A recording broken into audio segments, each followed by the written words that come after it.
একটা পাহাড়ি টং দোকান যেটার মাঝখানের খুঁটিটা পচে গেছে। বাইরের খুঁটিগুলো যতই চকচকে হোক, ঝড়ো হাওয়ায় সেই দোকান কতক্ষণ টিকে থাকবে? আর এটাই তো আমাদের বর্তমান অর্থনীতির আসল চিত্র।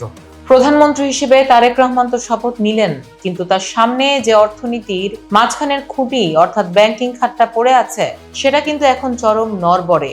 রাজপথে ক্ষমতার পালাবদল হয়েছে ঠিকই, কিন্তু সাধারণ মানুষের রান্নাঘরে কি শান্তি ফিরেছে?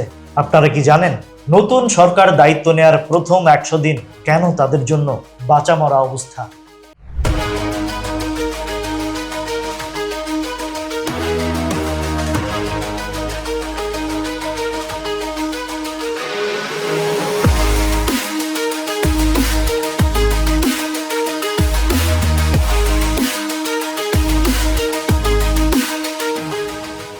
নতুন সরকারের প্রথম চ্যালেঞ্জই হলো ভয়াবহ মূল্যস্ফীতি।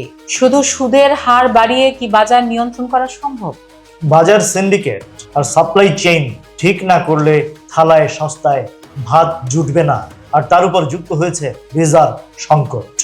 আমেরিকার সাথে $3.5 বিলিয়ন কৃষি পণ্য আমদানির চুক্তি তো হচ্ছে, কিন্তু পকেটে ডলার আছে তো? কৃষি প্রধান দেশ হয়েও আলু পেঁয়াজের জন্য কেন অন্যের ধমক শুনতে হবে?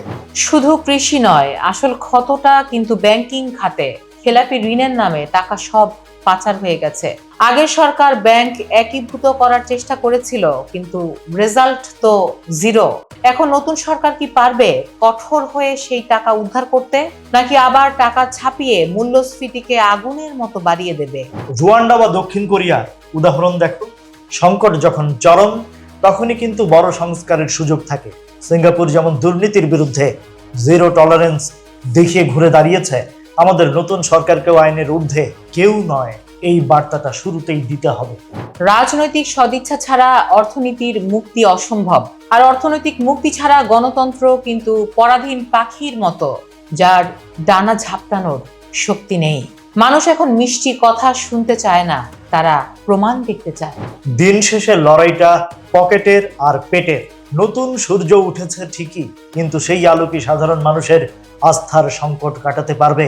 যাওয়ার আগে তাই দর্শকদের জন্য একটা প্রশ্ন রেখে যায়।